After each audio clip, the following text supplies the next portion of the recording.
শেখ সাদি ডেকে বলে, ও এলাকার মানুষ, জমি তো ছিল অনুর্বর, উর্বর তো আমার করার মতো কোনো যোগ্যতা নাই। এই জমি উর্বর করেছেন আমার মালিক। ওই কে তোমার মালিক? ওই আমার রব আল্লাহ পাক এই জমিটারে উর্বর বানাইছেন। এলাকার লোকেরা সঙ্গে সঙ্গে জানায় দেয়, আই শেখ সাদি রহমাতুল্লাহ আলাইহি, যে আল্লাহরে এতদিন গালি দিলাম, বিন্দু মাত্র পরিমাণ বিশ্বাস করলাম না তোমার আল্লাহরে। তুমি আল্লাহর কথা বারবার বইলা বইলা দাওয়াত দিলা, আমরা মানলাম না। এতদিন পর্যন্ত আমাদের কোনো ব্যক্তিরা, আমাদের ধর্মের বড় বড় বড় মানুষেরা অনুর্বর এই জমিটাকে উর্বর বানাইতে পারে নাই। আমরা সবাই একজন ব্যক্তির ব্যাপারে জানি, শেখ সাদি রহমাতুল্লাহ আলাইহি। নাম শুনেন নাই?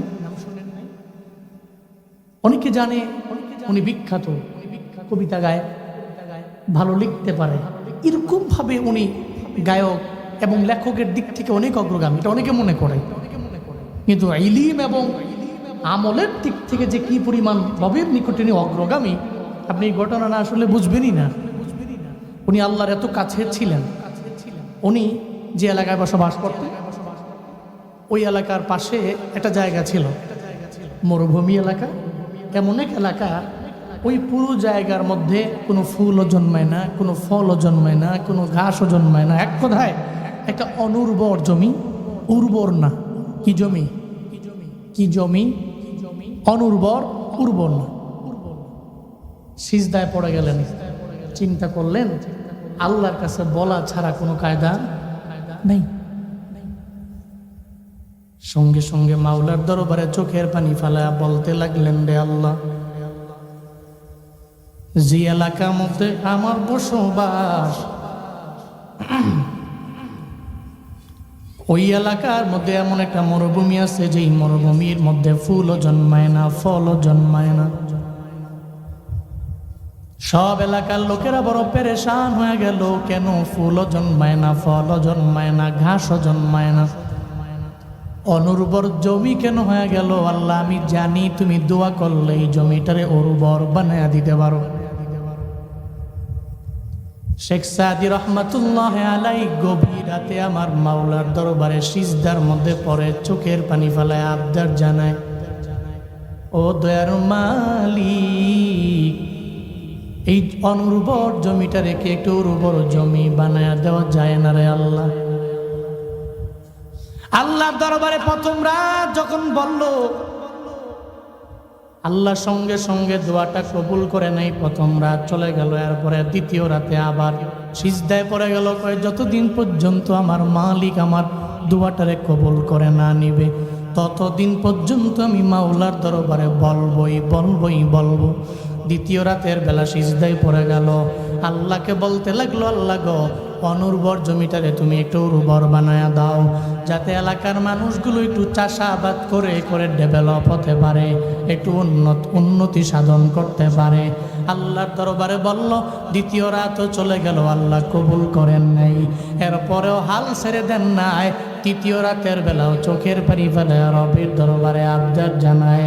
শেখ সাদি রহমাতুল্লাহ আলাইহির মতো ব্যক্তিরা ভালো করেই জানে, প্রথম রাতে যে আল্লাহ আমার ডাকে সাড়া দেয় নাই, দ্বিতীয় রাতের বেলা আমার যে আল্লাহ সাড়া দেন নাই, তৃতীয় রাতের বেলা আল্লাহ সাড়া নাও দিতে পারে। তবে এমন একদিন আসবে যেদিন আল্লাহ সব কথার জবাব অটোমেটিক দিয়ে দিবে। এরা ধৈর্য হারা হয় না, মুমিন জীবনেও পেরেশানির মধ্যে পড়তে পারে না।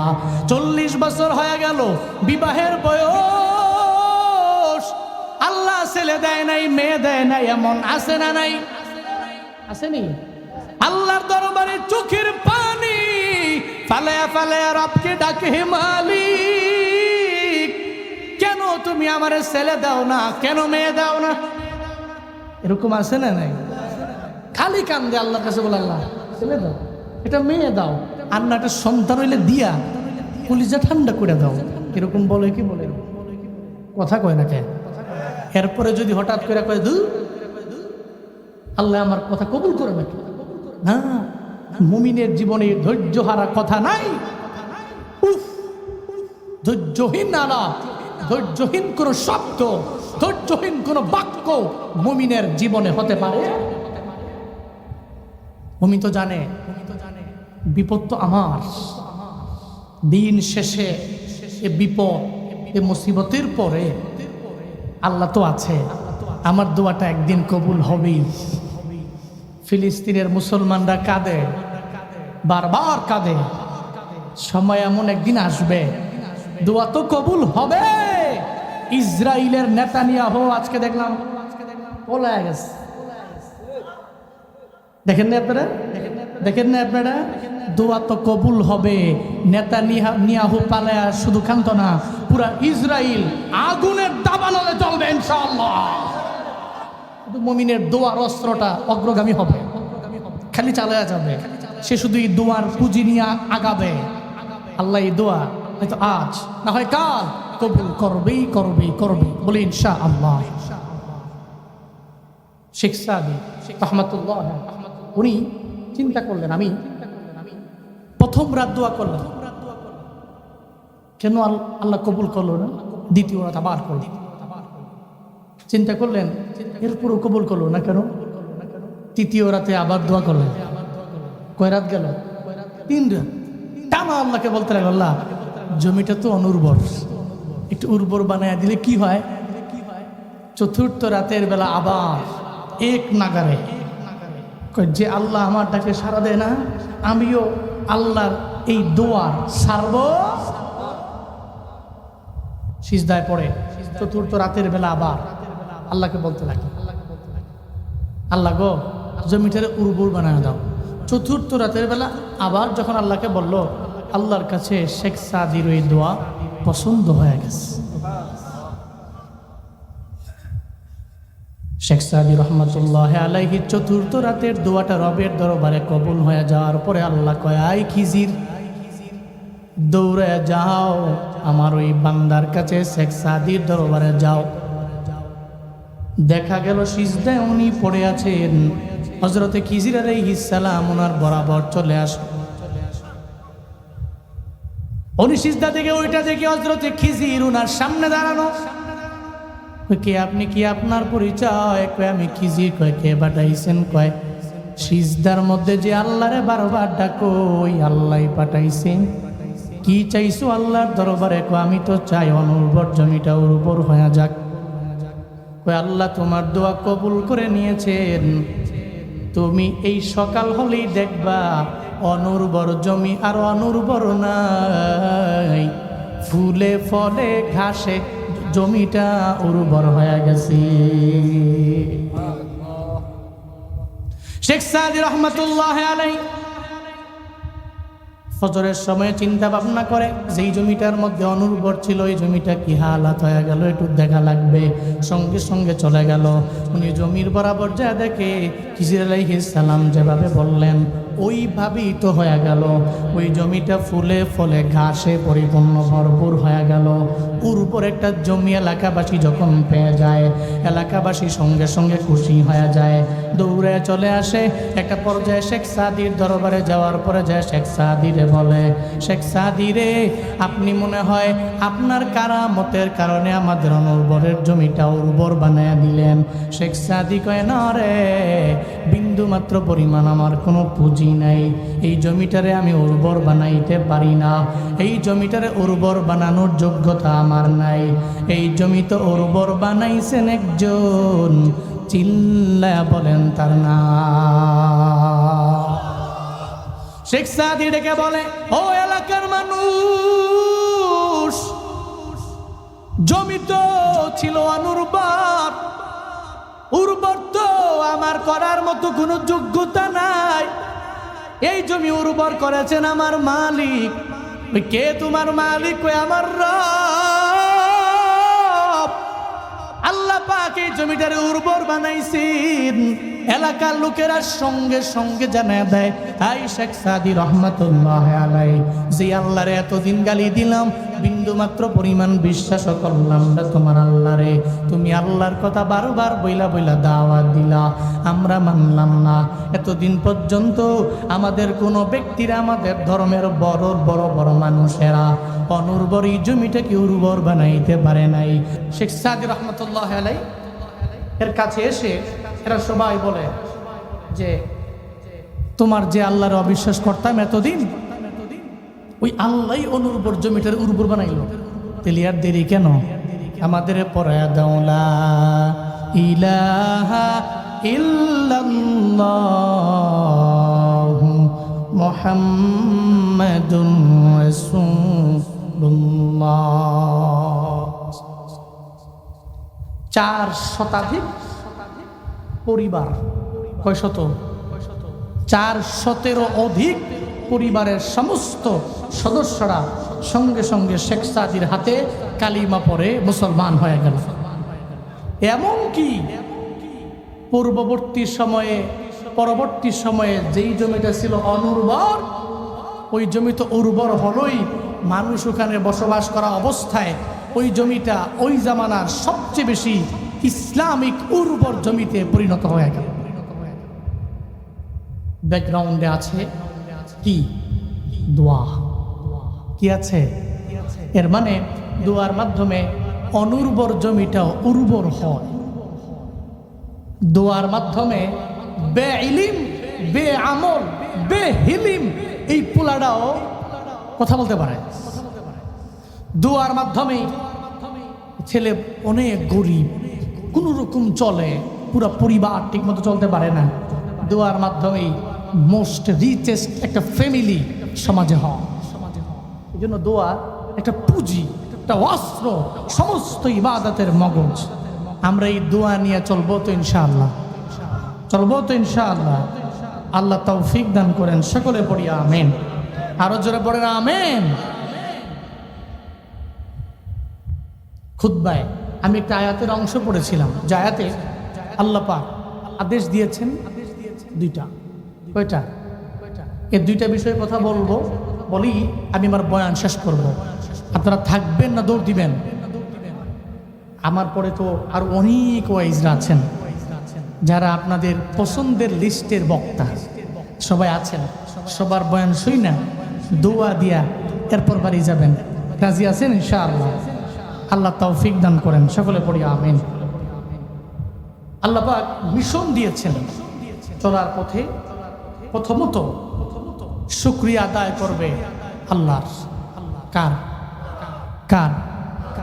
গরিব হলে, ধনী হয়ে গেলে, নাকি ধনী হলে আল্লাহকে ভুলে যেতে হবে?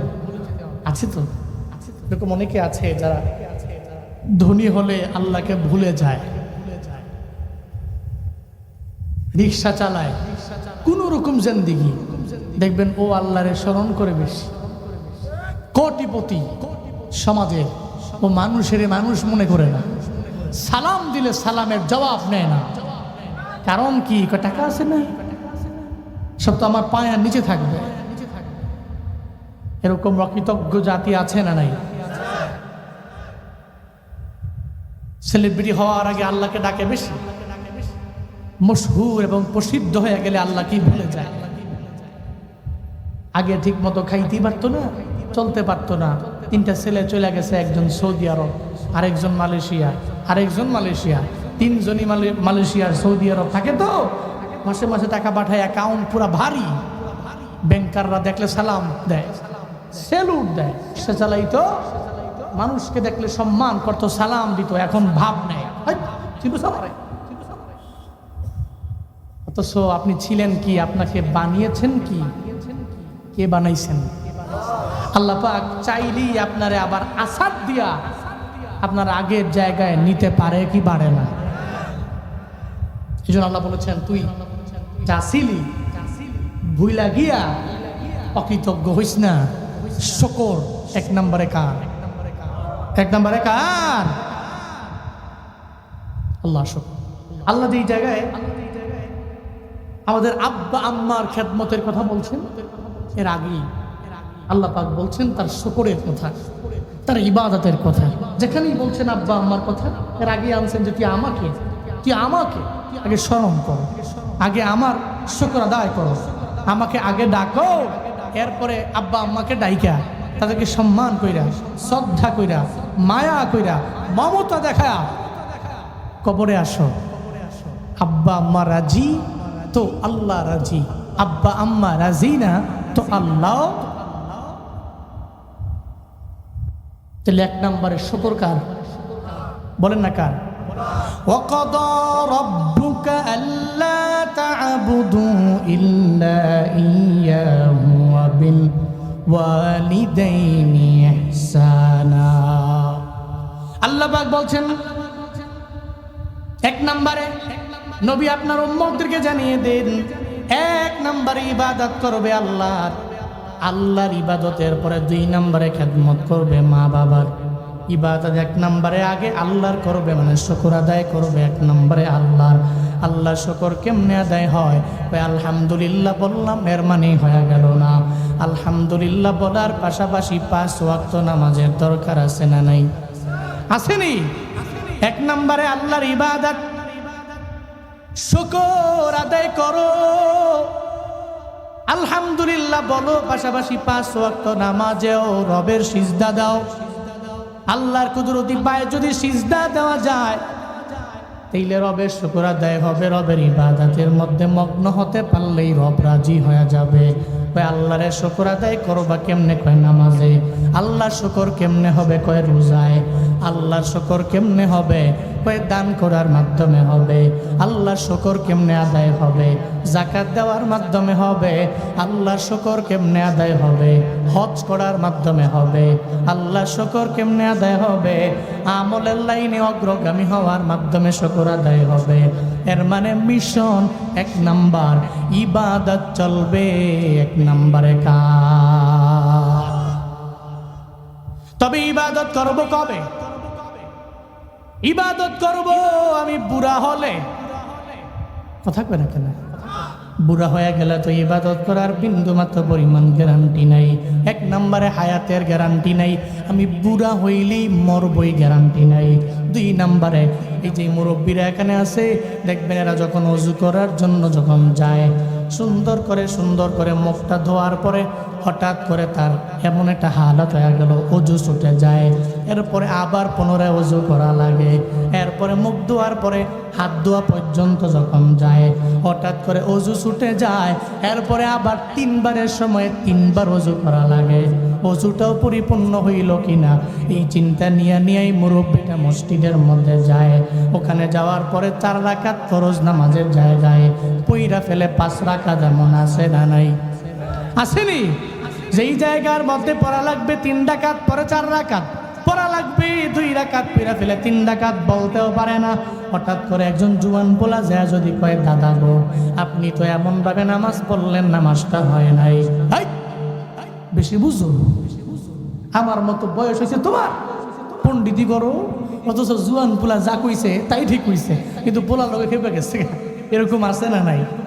রাগ ক্রোধে অগ্নিশর্মা, বেশি বুঝো, অথচ বেশি তো পোলাই ঠিকই বুঝছে। আসলেই তো উনি 2 রাকাতের জায়গায় 3 রাকাত পড়ছে, কিন্তু দমকায়া চলে আইছে। তো নামাজ তো 2 রাকাত পড়ছে 3 রাকাত, এর মানে উনি শিওর উনি পড়ছে 3 রাকাত, উনি শিওর এটা। কিন্তু উনি সবাই বলছে না 2 রাকাতই পড়ছি। তো কেমন হইলো? তাহলে বুড়া হয়ে গেছে, এর মানে ঠিক ঠিকানা নাই। এর মানে আমি বুড়া হলেই যে ইবাদত ঠিক মতো করতে পারবো এর গ্যারান্টি। তাহলে এর মানে ইবাদত যে করব এটার মুখ্যম সময় হলো যৌবনকাল। কোন কাল? কথা কয় না। কোন কাল? যৌবনকাল। যৌবনকালে ইবাদতের দাম রবের দরবারে কম না বেশি? কথা কয় না। কম না বেশি?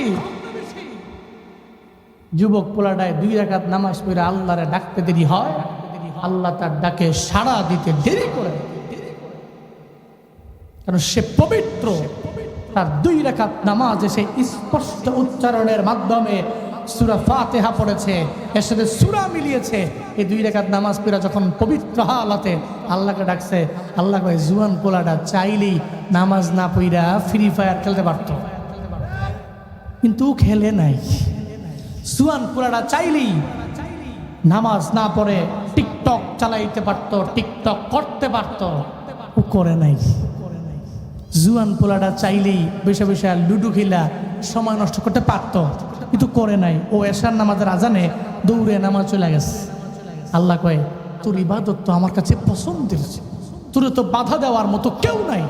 তুই তোর আব্বার কথা না মানলে তোর আব্বায় কিছু বলতে পারবে না, তোর মার কথা না মানলে মায়ে কিছু বলতে পারবে না। তুই এরপরে তুই যে নামাজে গেছো, তোর নামাজটা আমার কাছে বড্ড পছন্দের বান্দা। তুই চোখের পানি ফালায়া রবের দরবারে কাঁদতে দেরি, আসমানের নিচে জমিনের উপরে তোর চাইতে কাছের কোনো বান্দা আমার সেকেন্ড কেউ হতে পারে না। কারণ তুই তো জুয়ান মানুষ, তুই চাইলেই তো খারাপ কাজ করতে পারতি, কেউ তোরে বাধা দিয়া ওই কাজ থেকে দূরে সরাইতে পারতো না, কিন্তু তুই করস নাই, তুই নামাজে গেছ। এই জন্য জুয়ান কালে ইবাদতের দাম রবের দরবারে কম না বেশি? অনেক জুয়ান পোলারা আছে এ মাহফিলে, যুবকরা, আপনাদের জুয়ান এই বয়সে ইবাদতের মাধ্যমে সময়টা কাটাতে পারবেন তো ইনশাআল্লাহ। আমি আপনারা বলি না আপনি মসজিদে গিয়ে 24 ঘন্টা সময় দেন, এটা বলি না। আপনি মসজিদে যাবেন, 5 ওয়াক্ত নামাজ পড়বেন, দৌড় দিবেন, পারবেন তো ইনশাআল্লাহ। আল্লাহ এই যুবকদেরকে তুমি দ্বীনের জন্য, ইসলামের জন্য কবুল করে নাও, সকলে পড়িয়া আমিন। ইমাম গাজ্জালী রহমাতুল্লাহ আলাইহি উনি এক জুয়ান পোলার কথা জানে। উনি লিখছেন, একটা যুবক ছেলে, গরিব, কি কি ধনী, গরিব, অনেক গরিব। আগে তো মানুষ কেনা বেচা হতো, জানেন না আপনারা? দাস কেনা বেচা হতো। তো গরিব মানুষ তো, তাকে বাজারে উঠানো হয়েছে দাস হিসাবে। এক ধনী মানুষ গিয়ে ওর সামনে কয়, তুমি কি আমার কাছে বিক্রি হইবে? আমার যদি কিনতে চান তাহলে শর্ত দিব 3টা। কয়টা? 3টা। কি শর্ত? কস না। 1 নম্বরে শর্ত হলো, যদি আমারে নিতে চান নাই, আমার দুনিয়া বিলাইনের মনিব হওয়ার জন্য যিনি পাগল হয়ে গেলেন, 1 নম্বরে আমাকে নেওয়ার জন্য 1 নম্বর শর্ত আমি আপনারে দিয়া দিলাম, আমি দিনের বেলা কাজ করব, রাতের বেলা আপনার বাড়িতে কাজ করব। 1 নম্বর শর্ত। 2 নম্বর শর্ত আমি আপনারে দিলাম, 5 ওয়াক্ত নামাজের আজান যখন হয়ে যাবে তখন দেখবেন সবাই আপনার বাড়ির মধ্যে থাকলেও আপনি আমারে পাবেন না।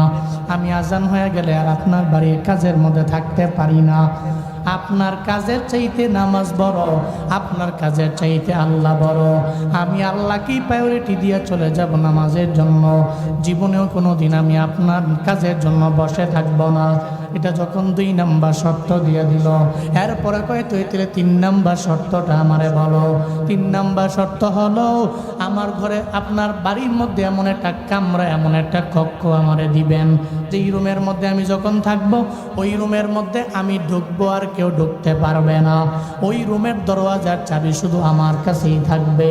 স্বয়ং আপনি বাড়ির মালিক, আপনার কাছেও রুমের চাবি থাকতে পারবে না। এই 3টা শর্ত আমি আপনারে দিয়া দিলাম। যদি মানতে পারেন আমারে নিয়ে যেতে পারেন, যদি না মানেন আমি আপনার বাড়ির মধ্যে যাব না।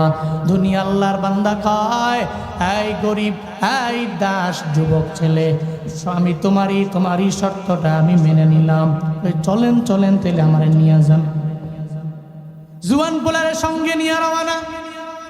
একটা পর্যায়ে যখন জুয়ান পোলাটারে নিয়ে যখন বাড়ির মধ্যে নিয়ে গেলেন, 1 নম্বর শর্ত মানলেন, তুমি অসুবিধা নাই, দিনের বেলা কাজ করবা, রাতের বেলা কাজ করার দরকার নাই।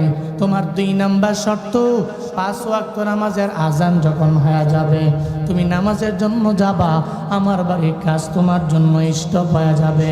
3 নম্বর শর্তটা যে দিলাম, এখন একটা রুম তোমারে দেখাবো, কোন রুমটা তোমার পছন্দ হয় তুমি আমারে বলো না, ওই রুমটাই আমি তোমারে দিয়া দিব। ওই রুমের দরওয়াজার চাবি তোমার কাছে থাকবে, অন্য কেউ ঢুকতে পারবে না। একটা পর্যায়ে দামি একটা রুমে নিয়ে গেল। ওই রুমে নিয়ে যাওয়ার পরেও রুমটা কয়, না না মনিব, এই রুম লাগবে না, এই রুম তো অনেক দামি রুম, এটার প্রয়োজন নাই। এরপর ওই রুমটা ছেড়ে আর একটা মিডিয়াম কোয়ালিটির রুমের মধ্যে নিয়ে যায়। ওই রুমে নেওয়ার পরে এবার মনিব ওই রুমটা ধরো তোমারে আমি দিয়া দিলাম। এরপরে সে কয় না রে মনিব, আমার এই মিডিয়াম লেভেলের রুম আমার লাগবে না। একটা পর্যায়ে একটা ছোট্ট জীর্ণ শীর্ণ রুম, যেই রুমের মধ্যে কোনো কাজও নাই, যেই রুমের মধ্যে খাটও নাই, যেই রুমের মধ্যে বিছানাও নাই, সব জায়গায় মশা মাছি পোকা মাকড়ে ভরপুর হয়ে গেছে যেই রুমটা। ওই রুমের বরাবর যাওয়ার পরে মনিব কই এটা নিবানি, তাহলে এটাই তো আমার জন্য লাগবে। আমার দামি রুমের প্রয়োজন নাই, একটা ছোট্ট রুম আমারে দিবেন, যেই রুমের মধ্যে আমি আমার আল্লাহকে একটু রাজি বানাইতে পারবো। আমার এত দামি রুম লাগবে না, কারণ ওই দামি রুম আমার আল্লাহর দরবারে প্রিয় না। যেই দামি রুমের মধ্যে নামাজ নাই, যেই দামি রুমের মধ্যে কেউ এক ওয়াক্ত নামাজও পড়ে না, নফল ইবাদতও করে না, ওই রুম আল্লাহর কাছে দামি না, ওই রুম কবরের চাইতে ভয়ঙ্কর রে মনিব। ও মনিব আপনি শুনেন, এই যে ছোট্ট রুম আমারে দিয়েছি, এই ছোট্ট রুমের মধ্যে জীর্ণ শীর্ণ একটা রুম, এই রুমের মধ্যে বিছানাও নাই, এই রুমের মধ্যে কিচ্ছু নাই, কিন্তু আমি আল্লাহকে যদি রুম থেকে বৈশা বৈশা একটু ডাক দেই, আল্লাহকে যদি একটু ডাকি, এই রুমটা আমার আল্লাহর কাছে বড্ড পছন্দের হয়ে যাবে। আপনার গ্রামের 4 তলা 5 তলা বিল্ডিং এর দাম রবের দরবারে নাই। যদি ওই বিল্ডিং এর মধ্যে নামাজ না থাকে, আপনার একটা কুড়ে ঘর, একটা টিনের ঘরের মধ্যেও রহমত দিয়ে আল্লাহ ভরপুর বানাবে। যদি ওই রুমের মধ্যে 5 ওয়াক্ত নামাজ মহিলারা পড়ে, ঠিক কিনা? বিল্ডিং দামি রুম, কিন্তু নামাজ নাই। গোল্ডেন দিয়া যদি ওই রুমটারে সাজায় দেয়, গোল্ডেন রুম যদিও বানায়, এরপরে ওই রুমের দাম কি রবের দরবারে আছে? আছে। ছোট্ট জীর্ণ শীর্ণ রুম, এটাই আল্লাহর কাছে দামি। যদি এই রুমে নামাজ চলে, ও কয় আমার দামি রুম লাগবে না, এই জীর্ণ শীর্ণ রুমটা হইলেই চলবে। তবে শর্ত কি? চাবি খালি আমার কাছে থাকবে, আর কারো কাছে থাকতে পারবে। শর্ত মানলাম, ধরো এই রুমও তোমারে দিলাম, তাহলে শর্ত কয়টা ছিল? কয়টা? 3টা। মানছে কয়টা? 3টাই মেনে নিছে। ঠিক আছে, কাজ চলমান। উনি প্রতিদিন যখন আজান দেয় নামাজে চলে যায়, কাজ স্টপ। 2 নাম্বার শর্ত, দিনে কাজ করে, রাতে করে না। 3 নাম্বার শর্ত, রুমের চাবি খালি তার কাছেই আছে, এ পুরো পরিবারের কোনো ব্যক্তির কাছে ওই রুমের চাবি সেকেন্ডার কারো কাছে নাই।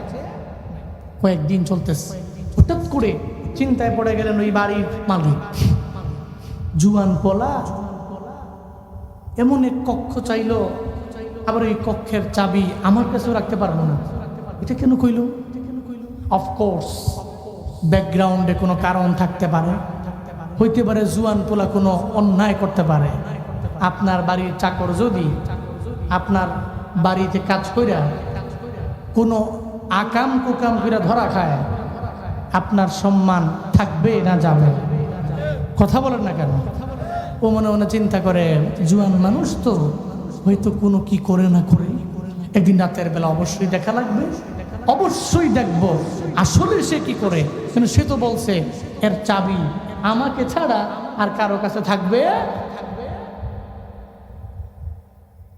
গভীর রাতে, রাত 1টা 2টা 1:30 যখন বেজে যায়, মানুষের দরওয়াজাগুলো বন্ধ হয়ে যায়। এমন একটা হালাতে দূরে বাড়ির মালিক চলে গেলেন।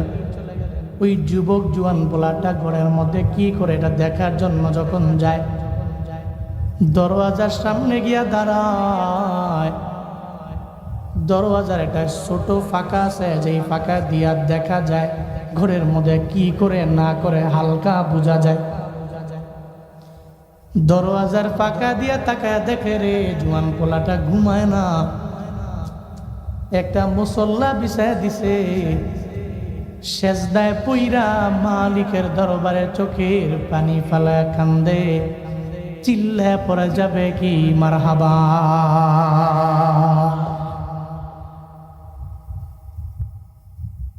সিজদার মধ্যে পড়ে পড়ে চোখের পানি ফালায় কান্দে, আর বলে ও মালিক, তুমি আমারে কেন গরিব বানাইলা, কেন তুমি আমারে ধনী বানাইলা না রে আল্লাহ। অন্যের বাড়িতে আমার কাজ করতে হয়, চাইলেও দিনের বেলা তোমার ইবাদত ভালোভাবে আমি করতে পারি না রে আল্লাহ। তুমি যদি আমার ধনী বানাইতা, তাহলে আমি তোমার ইবাদত রাতের বেলা যেমনে করি, দিনের বেলা তোমার ইবাদত এমন করতাম।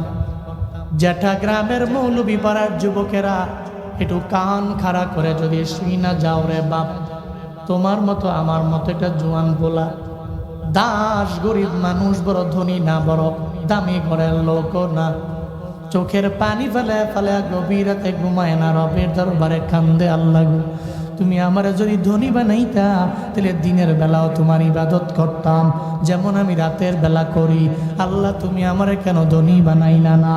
এবার যখন দরওয়াজার ফাঁকা দিয়া বাড়ির মালিকটা মনিবটা যখন তাকায় তাকায় দেখে, একটা পর্যায়ে বাড়ির মনিব দেখতেছে ওই যুবক ছেলেটা সিজদার মধ্যে পইরা পইরা মালিকের দরবারে কান্দে কান্দে, এমন হালাতে তার মাথা বরাবর আসমানের নিচে, জমিনের উপরে, ওই দেয়ালে, ওই ছাদের নিচে, বিল্ডিং এর ছাদের নিচে একটা নূরের বাতি জলমল জলমল কইরা কইরা বারবার জ্বলে। বাড়ির মালিক অবাক হয়ে গেলেন। সে আমার শর্ত দিল এই রুমের চাবি তার কাছে ছাড়া কারো কাছে থাকবে না। আমি দেখতে আসলাম, আবার দেখি ঘুমায় না, সিজদায় পড়ে মালিকের দরবারে কান্দে। আবার তার মাথার উপরে কেন দেখা যায় নূরের বাতি ঝলমল ঝলমল করে জ্বলে। সঙ্গে সঙ্গে চিন্তায় পড়ে গেলেন, এই যেই লোকটারে আমার বাড়ি কাজ করাই দিনের বেলা, এই লোকটা কি আমার মাওলার কাছের মানুষ হয়ে গেল কিনা? সঙ্গে সঙ্গে ঘরের মধ্যে যা কয়, বিবি রে, এমন একটা ব্যক্তি রে ঘরের মধ্যে আমি রাখলাম, যেই ব্যক্তিটা, যেই পোলাটা, যেই জোয়ান দাসটা সাধারণ কোনো লোক হতে পারে না। ও আল্লাহর এত পরিমাণে কাছের হয়ে গেছে, সে যখন চোখের পানি ফেলায় রবের দরবারে কাঁদতে লাগলো, তার মাথা বরাবর আমি তাকে দেখলাম একটা নূরের বাতি জলমল জলমল করে জ্বলে। বিবি কয়, স্বামী রে, এই যুবক পোলাটারে আর দাস থাকা যাবে না, আমাদের বাড়ির মধ্যে আমরা রাখবো না, তারে মুক্ত কইরা দেও, হয়তো আল্লাহ ওসিলে আমাদের মাফ কইরা দিতে পারে। ফজরের নামাজের পরে ওই যুবক ছেলের সামনে যায় বলে, এই যুবক ছেলে, তুমি রাতের বেলা কেন ঘুমাও না? কয়, না রে মনিব, আমি তো ঘুমাই। কয়, না রে, আমার কাছে মিথ্যা কথা বইল না, তুমি রাতের বেলা সিজদা দাও আল্লাহর দরবারে, কি জানি তুমি গুনগুনে গুনগুনায়া বলো। জোয়ান পোলা কয়, আপনি কেমনে জানলেন? রাতের বেলা আমি একটু উকি মাইরা তুমি রাতের বেলা কি করো এটা আমি দেখে ফেললাম। যুবক পোলা কয়, কেমনে জানলেন? কয়, দেখা ফেলছি। আল্লাহকে ডাক দে, আল্লাহ গো, এতদিন পর্যন্ত তোমার আমার রিলেশন কেউ জানে না, আমি জানতাম আমি কেমন, আর আমি তোমার এত কাছের হয়ে গেলাম ইবাদতের মাধ্যমে। ও আল্লাহ, আমার মনিব আমার ব্যাপারে জানতো না, আমার মনিব আমি কি করি আর না করি রাতের বেলা, ইবাদতের মধ্যে মগ্ন হই নাকি আমি কি করি, এটা এই ব্যাপারে জানতো না আমার মনিব, কিন্তু জেনে গেল। ও আল্লাহ, এখন যেহেতু জেনেই গেল, সে চাইবে আমি যাতে আর তার দাস না থাকি। আমি চাই না আমার সম্পর্ক জানার পরেও দুনিয়ার মধ্যে আমি বেঁচে থাকি। আমি জানি আমি দোয়া করলে তুমি সঙ্গে সঙ্গে আমার দোয়াটাকে কবুল করে নিবা। জোয়ান পোলাটা সঙ্গে সঙ্গে আল্লাহকে জানায় দে, আল্লাহ আমি দুনিয়ার মধ্যে আর থাকতে চাই না, আমি দাস মুক্ত জিন্দেগি আর দুনিয়ার মধ্যে কাটাইতে চাই না। আল্লাহ গো, তুমি আমার এই দুনিয়ার মালিকের সামন থেকে আমারে ওঠে নিয়ে যাও। এই কথা বলতে দেরি হয়, যুবক পোলাটা, যেই পোলাটা আল্লাহরে এত পরিমাণে রাজি বানাইল, আল্লাহর কাছে আবদার জানাইতে দেরি, আল্লাহ তারে দুনিয়া থেকে উঠে নিয়ে যাইতে দেরি করে নাই।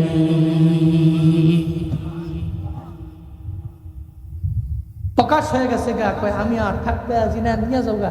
আল্লাহ কয়, যা তোরে নিয়ে গেল। ও সঙ্গে সঙ্গে তার মালিকের সামনে পড়েই দুনিয়া থেকে বিদায় নিয়ে চলে গেল। ইমাম গাজ্জালি বলে, এই সমস্ত যুবক লোকরা যদি আল্লাহরে ডাকে, আল্লাহর এত কাছের তারা হতে পারে। আপনি যে আজকে থেকে ট্রাই করেন, আপনি মন থেকে 5 ওয়াক্ত নামাজ পড়েন, জুয়ান কালটারি ইবাদতের মাধ্যমে কাটায় আল্লাহর কাছে কাঁদেন, দেখবেন এই দোয়া এটা অস্ত্র, আপনি যা চাইবেন আল্লাহ অবশ্যই আপনাকে তা দিবেন। নবীজি বলেছেন সাবআতুন জিল্লাহুমুল্লাহু ফি জিল্লিহি ইয়াওমা লা জিল্লা ইল্লা জিল্লুহু। এক নাম্বার আল ইমামুল আদিল, দুই নাম্বার ওয়াশাবুন নাশা ফি ইবাদাতি রাব্বিহ। নবীজি বলেছেন কিয়ামত যখন হবে আরশে মুআল্লার ছায়া ছাড়া যেদিন কোনো ছায়া থাকবে না, ওদিন আল্লাহ 7 শ্রেণীর লোকরে ছায়া দিবে। এর মাঝে 2 নাম্বার হলো ওই যুবকটা, যে যুবক তার যৌবনকালের সময়টা ফ্রি ফায়ার খেলে কাটাইছে। হ্যাঁ, কথা কয় না কেন? এরকম নেশা আছে না নাই? আর এখন নেশা আসছে আরেকটা, দেখবেন মোবাইলে ঢুকলি অ্যাডভাইস দেয় লটারি জিতুন, খালি ঘুরে আর ঘুরে বুঝে লাখপতি হয়ে যান গা, কোটিপতি হয়ে যান গা, আপনার কোনো ইনভেস্টমেন্ট লাগবে না। হ্যাঁ, অ্যাপসটা খালি নামায়া দেখবেন খালি ঘুরে আর ঘুরে আপনি কোটিপতি 2 দিনে। আমার একজন পরিচিত লোক আছে, আমি দেখি যে প্রায় সময় তারা দেখলি ওই মোবাইল অ্যাপসের মধ্যে এটা খালি ঘুরে কেসিনোর মতো, এটা খালি ঘুরে আর খালি টেহা লাগায়। তা আমার কইতাছে ওই যে 2000 টাকা পাইয়া লাইছি। আমি বহুত ভালো করছেন, খাইছে রে, একবারে টাটকা হালাল ইনকাম। 2 দিন পরে আমি খুঁজ লইয়া দেখছি যে কি হালত, 2000 টাকা কি প্রতিদিন পান নাকি? না হুজুর, 2000 টাকার লোকে আরো 4000 গেছে। আমি বললাম এজন্যই স্পষ্ট লেভেলের হাল, ঠিক কিনা? ঠিক কিনা? হারামে তো বরকত না, আছে আছে। কুরবানি গেল না, গরু জবাই হয়েছে 500 সারা বাংলাদেশে, কথা কয় না 100 নাইলে সর্বোচ্চ 1000 নাকি? লাখ লাখ গরু জবাই হয়েছে। কোন দিন যে খবর পাইছেন? আজকে বাজারে গেছিলাম, আমাকে নূরপুরের সড়ক বাজারে যে গরু বাজার, এনে গিয়া দেখি যে গরু নাই, খালি মানুষই আছে। এমন দেখছেন? কথা কয় না কে? আপনি বাজারে গিয়া টাকা টুকা লইয়া 1.5 লাখ লইয়া গেছেন, টাকা লইয়া ঘুরে পড়ছেন, গরু নাই। এমন হয়েছে? লক্ষ লক্ষ গরু জবাই হয়, কিন্তু গরু বাচ্চা দেয় কয়টা? কথা কয় না, কয়টা? একটা। এরপরেও কুরবানির সময়ে লক্ষ লক্ষ গরু কুরবানি হইলেও গরুর কোনো কমতি নাই। লাগলে 2টা দেও, লাগলে 3টা নেও, লাগলে 4টা দেও, তোমার অ্যাবিলিটি অনুসারে দিতেই থাকো। কিন্তু কুত্তার দিকে দেখেন, কুকুর ও প্রসব করে কয়টা? তো ও যদি গরুর মতো বরকত হইতো তাহলে মনে হয় যে আপনার ডানে বামের সামনে পেছনে খালি কুত্তেই দেখতে, ঠিক কিনা? এর মানে বুঝা গেল হালালে আল্লাহ বরকত দেয়, হারামে বরকত থাকে। আল্লাহ আমাদের সবাইকে ইবাদত, 1 নম্বরে আল্লাহর ইবাদত করা, শুকর আদায় করার তৌফিক দান করেন। সকলে পড়ি আমিন। তাহলে 1 নম্বরে মিশন, ইবাদত চলবে কার? করবো কোন সময়ে? কথা কয় না কে? কোন কালে? আর মুরব্বীও যদি কয় জুয়ান কালে, মুরব্বী যদি সারা দিন রাত লাগে খালি কান্দে, আল্লাহ লাইতা শাবাব ইয়াউদ, আল্লাহ যদি জুয়ান কালটা ফিরা পেতাম। আপনি সারা জীবন লাগে কান্দলে জুয়ান হইবেন? যদি জুয়ান কালে ইবাদত করে থাকেন আপনি কামিয়াব হয়ে গেছেন। যদি না করেন তো আল্লাহ তো আছে, আপনার পাহাড় পরিমাণ গুনাহ আপনি সামনে নিয়ে আল্লাহরে ডাকতে দেরি, আল্লাহ আপনার জিন্দগির সমস্ত গুনাহ মাফ করার ঘোষণা কি দেন নাই? 1 নম্বর ইবাদত আল্লাহর করব। 2 নম্বর আল্লাহর ইবাদতের পরে খেদমত করব আব্বা আমার। কার? কার ইবাদত? আল্লাহর কইরা এরপরে শুকর, খেদমত, সদাচরণ আব্বা আম্মার করব। মনে রাখবেন আপনার আব্বা আম্মার উসিলায় আপনি দুনিয়াতে আসছেন। বাবা, আপনি হয়তো টের পান না, এরা আপনাকে ভালোবাসে, এরা আপনাকে মহাব্বত করে, আপনি টের পান না। তবে মনে রাখবেন যেদিন আপনি আব্বা আম্মাকে ছেড়ে দূরে চলে যাবেন আপনি হারে হারে হারে টের পাবেন এরা কেমন দামি সম্পদ।